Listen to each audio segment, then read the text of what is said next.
The Business Information Security Officer, or BISO, is a relatively new and somewhat misunderstood role. Does this role act as the CISO's non-technical liaison to the business units?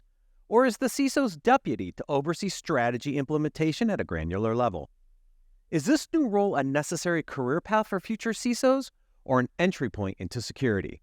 In this throwback episode, we debate. Enjoy this President's Day with some engaging banter from the Business Security Weekly crew.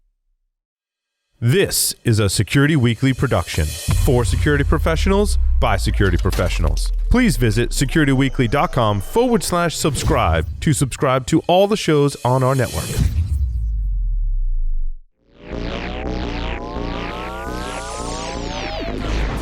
It's the show where we explore the business of security to improve the security of business. Your trusted source for actionable insights on leadership, communication, and innovation. Get ready for Business Security Weekly. Quick little side story, because it's very rare that I do shows on both Valentine's Day and Heart Day. Heart Day today is the 20th anniversary of my son's open heart surgery, 2/22 of 02. Our oldest son, our middle child, had open heart surgery when he was young, so we celebrate today as Heart Day, so it's kind of his special day. And we just did Valentine's Day like 8 days ago, so the 2 days are kind of linked. So just kind of a fun little fact for the day. But we're not going to talk about heart surgeries. We're going to talk about the Business Information Security Officer role. And I brought this segment in today because this is a kind of our off week. We're not recording on Monday. And when we do that, we kind of think about topics that we should cover.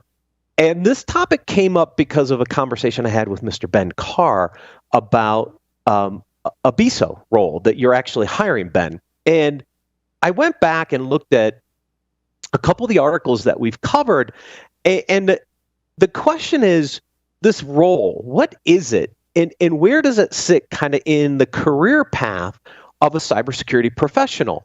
Some think it's a mini CISO role or a deputy CISO role, and others think it's a way to bring new talent into the cybersecurity industry that they might have the business acumen, but maybe not the cybersecurity side. So there's kind of a debate about what is this role and what does it, where does it fit in the overall career pathing for people. So I wanted to set that premise first. Ben, you want to start and give us a little background on your thoughts about the BISO role? Yeah, so I'm happy to. I think it's a fairly interesting role. It's not widely used, I think, in the industry. I think it's used in a lot of larger organizations, financial services, insurance, healthcare, that kind of thing. I really like the concept of the role, but I use it kind of specifically. And so I think the confusion comes because, you think CISO, you think BISO. And so I think a lot of people interpret it as kind of a, weird deputy CISO role or, the right hand of the CISO. And I don't think that's typically the way I've seen it work, and I've used it in the past. There's an interesting dynamic that always happens with the business in that you're trying to figure out how to drive your security program forward. You're trying to figure out how to get uptake by the business, but the business is off doing the business things. Also, we struggle with, we don't often get all the funding that we'd like. So, building the team as big as it would need to be to actually put people, embed them in the business is sometimes hard. So I've used and I've seen this concept of security champions, or, if you happen to interact with privacy champions in the organization. And those people sit in the org. So somebody in finance would be defined as the privacy champion. Their day job would be something related to finance, but they have some dotted line responsibilities back to the security org. And so you need an interface between that area of the business and the security structure to make sure that, one, you're funneling the right information to that org. So if there's something you're pushing out, if there's something you're making a change about, some type of communication you want impact to be driven, you can have that communication out to that line of business as well, especially in the development org. I like to have a security champion in each development organization. So if if you've got multiple products and you're doing an engineering effort and standing up something new, you'd have a security engineer actually embedded in that project team, and they need a person to bring information back or ask questions of the security org, right? And so you want that single point of contact. And so the BISO has been this great role where you can implement them as kind of a, that functional go-between, inbound and outbound between security. And so it lends itself, usually when I implement it, to more kind of a managerial role, right? At that level, not necessarily a director, senior director, not an IC. And they need to have really great communication skills, be able to interact with the business, know where the bodies are buried, know who's who. And I guess foundationally, they don't need necessarily a ton of security experience. It's helpful if they have some. And they don't need to be specifically, a total business guy. And so it's been this great role where you can bring someone in who maybe has an interest in security, but doesn't have the chops to come in and run, an area of the program. But then they can learn they get exposure to all the areas of security. So they're going to interface with attack surface. They're going to integrate with security operations. They're going to integrate with compliance and privacy and GRC. And so they can potentially elevate into one of those roles at some point in the future, or potentially keep that going. Now, I have seen the BISO role in larger organizations, so where there are subunits. Potentially, there could be a BISO for that, sub-organization of the business, a business unit or business function, in somewhat independent entity where that BISO acts as kind of a mini CISO for that org.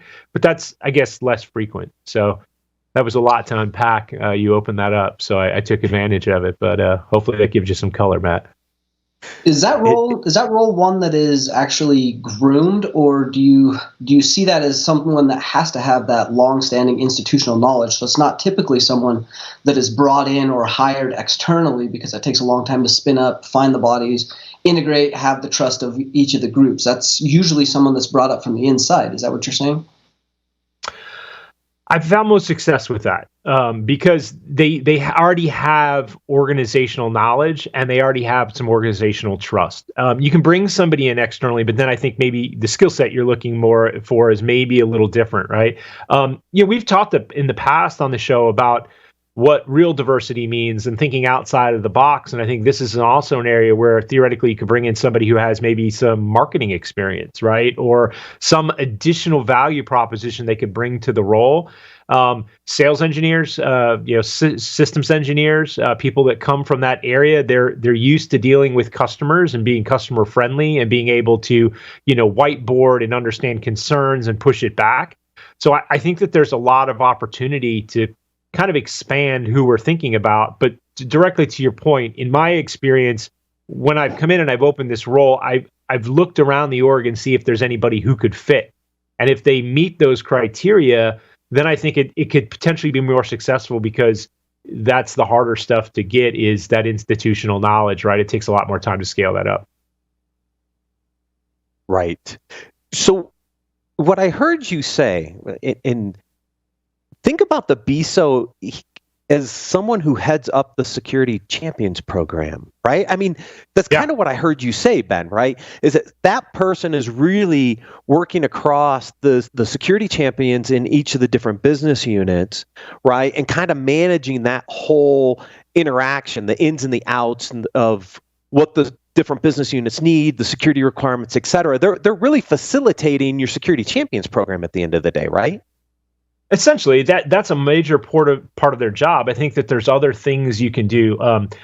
Security training and awareness. Sometimes that's in a GRC. Sometimes that's, I've seen it in ops. But that's something that the BISO can run with, I think.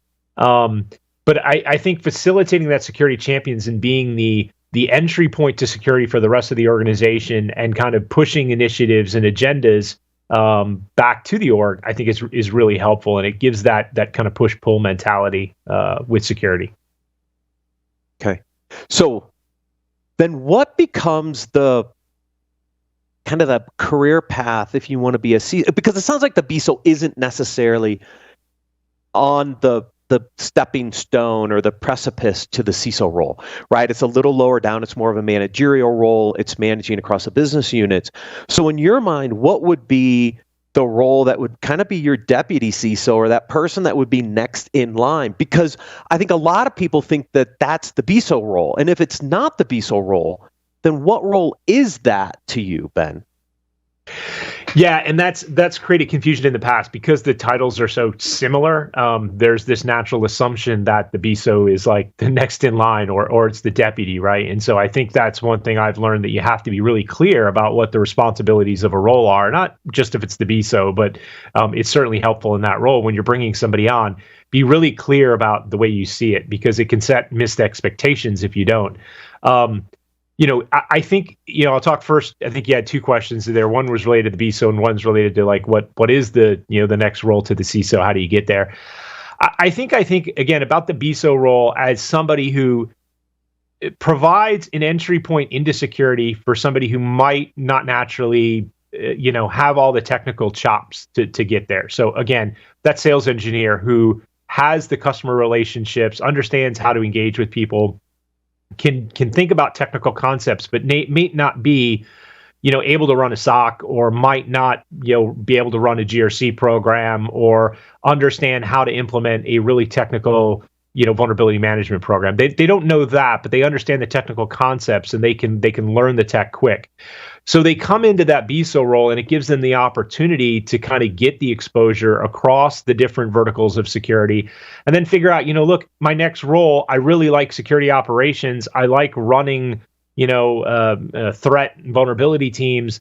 That when that person then elevates and moves out, that may be the next role for that BISO, is maybe at that point they can take over that team and run that, because they've had exposure and they've got more experience in the seat. That person, again, maybe in marketing, who comes in and can drive that communications and delivery, depending upon what you're looking for. Maybe it gives them the exposure and experience after a couple years in that role to move into something else in security. And maybe it's not a director, maybe it's working for a director in one of those in other areas. But I think it's a good pipeline role, and we're always trying to figure out how do we bring in people who don't have the experience and enrich and grow security. I think that there's a lot of things you can gain. Now, when you think about what's the role to the CISO, I typically think that comes from somebody who's run, director of security operations, director of GRC, director, it's a director role. In larger orgs, you might have a deputy CISO, right? And that deputy, your second, then that would naturally be your succession plan, who you look to. I think it's really important for anybody in the CISO role to kind of identify some succession planning and think, if something happens, who's the next guy who's going to step into this seat? And you should always be trying to, groom your direct reports for where they're eventually going to go, and whether that's replacing you or moving into another part of the org.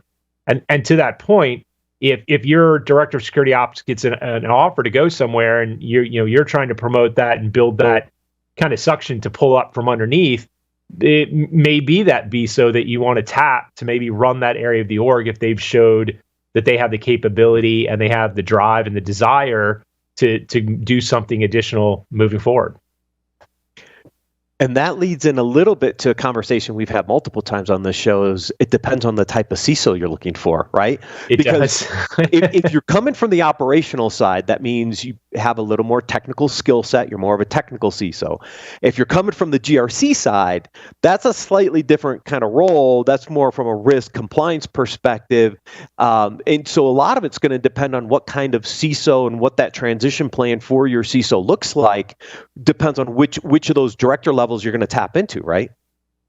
Yeah, I think it's the self-awareness, right? You have to understand what type of CISO you are, what the org's looking for, and then part of that is how do you groom the right people to be able to, move into that role or move into that seat. And I think, from a mentor perspective, like I think that's one of the most important things is talk to people that you're coaching and say, look, if you're moving into this role, you have to really understand what are the requirements, right? Not just the hard requirements, but what are the soft requirements? What is the company actually looking for in that role or job function? And are you going to bring the right set of talent to that? Yeah, you have the technical chops, but this is somebody really ops focused, or it's somebody who's post breach, and do you really have the experience to do that, right? Is the program a build program? Do you have that experience, or are you more of a steady state guy? Just functionally, I think it's really important to focus on that and figure out, where the direction is and whether you're matched to it or whether, the role for one of your, the people you're mentoring is matched for that. Right. And that's the organization as well, right? Like where the organization is sitting and what the maturity levels currently are moving forward to. Because if you've solved some of the more difficult technical problems and now you're in a mature state that you're trying to solve some people problems, that's a great place where you're saying you could potentially bring in someone more operationally focused or project management. One of the directors of operations or project management, someone that's integrated with teams, has that trust, and the technical problems have been solved. So that's also a state of where the organization currently is and the goals in which they're moving forward to. Yeah, it's a bit of the maturity of the organization, where they are. Are they early stage? Are they building to get to the next functional stage? Or are they massive and they're just kind of steady state running with it? But also like what's the vertical that the org's in? Are they financial services where they're going to be much more concerned about a lower risk tolerance versus manufacturing where they might not have the impetus for a low risk tolerance? They may want to run with a much more stable program and not take on concerning items. And it's also the people in the organization. Just every CEO is different. Every ELT is different. When you're dealing with the other leaders, you have to really understand that. I think again, when you're interviewing or when you're looking at an org, really important you make relationships and you discuss and you have as much contact as you can with the CEO and the other members of the leadership team to understand like what is the direction and what's the intent and where's it going, just to kind of avoid surprises. And somebody coming in from a BISO role, looking at that from an outside perspective, or any of the leadership teams in security should have as much contact they can with other leadership team members, with the CISO, understand what his vision is and what he's trying to do, because every type of CISO has a different architectural arc when they're building their program and their org. Right. So Tyler and I wouldn't qualify as BISOs necessarily. If we were to implement a BISO role here, I think Sam and Renee potentially have a great entryway in. I'm curious, Tyler, have you ever? I'm curious for you, like, have you ever aspired to be a CISO? Like, are you taking that path, or are you taking a different path? Because I was telling Ben over the weekend, we were chatting about this topic. I had a decision years ago before I went to Tenable to go back in house and kind of go to the CISO route, and I think I missed my opportunity. I don't think that'll ever be an opportunity for me in the future because I went a completely different path. I'm just curious whether you've thought about it and kind of where do you see your career going? No, it is a regular occurring thought. It is one that I've tried to actually curate in two senses. One, remaining very technical while honing the business skills. Like that's just a good consultant. That's someone that's, doing good work. But looking through the lens of, any of the orgs I'm going into, advising CISOs, looking at CEOs, talking at the boards, really speaking their language and understanding, like, is that something I would like to do? I think eventually, I think we all aspire to kind of move to that role where we have a little bit more control. We can pull bigger levers. We can get more strategic. We don't have to be quite so much in the weeds and maintain that technical aspect at the level that we do every day. That being said, many of us that are very, very technical and spent decades doing the technical pieces, it's really hard to give that up. We would probably be very good CISOs or executives because we can do both if we maintain those skills and work towards it. But giving up some of that is a requirement to go to the CISO role. So that's where I think many of us have been doing this a long time. You're at that point, that precipice where you're talking about, like, do you give up some of those technical chops and do you take that leap? And that's one I've been considering for quite a while, and I think it is something I'll eventually get to because it would be very good from a strategic standpoint to give those directives and make some differences in bigger places. But the consultant still allows you to do some of that without having to fully commit. So I think I'm in an uncommitted relationship right now. I have a hard time committing. That's one of the hardest things, right? Is the challenge of figuring out how do you balance, your desire to be technical and jump into things where you have core competency and it's your sphere of excellence, if you will, but then manage that and say, but I can't do that now. I have to step out. I have to think about the bigger picture of this and think more strategically. And I think the new CISO is an area where they really fall into kind of almost a trap is, it's not really micromanagement, but it's just they're too in the weeds with their people, and they're not really trusting in the people you hire. And that's, I think you really have to hire good people. You have to make sure that you've got a good team supporting you, and then, lead by coaching, right? I mean, be able to get involved and know where the problems are, but at the same time, let people fail a little bit. As long as it's a soft fail and you can recover from that, I think sometimes there's a lot of value in that. It's almost like marriage, right? Like you get to that point where you have to give up a lot of control, and you have to trust a lot of people, and you have to allow people to make mistakes, even in areas that maybe you would do better for the whole relationship.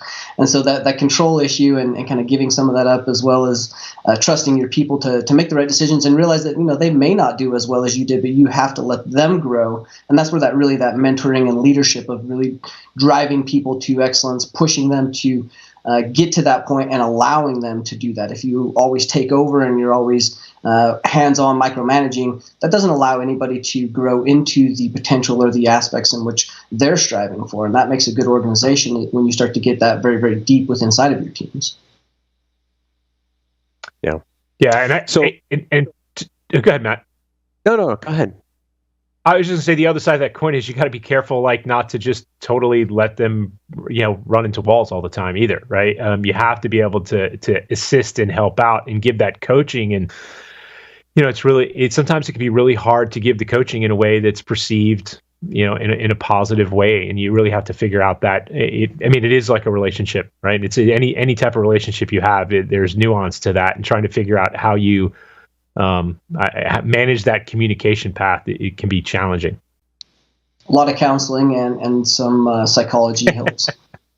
Yeah, just a bit. So I think what I heard out of this was, if you are in the industry and you have the expertise, the BISO role is not really your path to a CISO. If you're more technical, it might be director of operations. So Tyler, the operational side to keep your technical skill set. If it were somebody like me, it'd probably be more on the GRC side of the fence of the house to get to that role, but not necessarily the BISOs for us. So, I think that helps people, though, a little bit understand, like, based on where they are, how do they get to the next level? If you're outside looking in, a BISO role might be an interesting way to get exposure to security. But if you're in security already, figure out your strength and figure out which director level you come up through to become more of the trusted advisor to the CISO, and then put yourself in a position to maybe get that next CISO role. Close, Ben?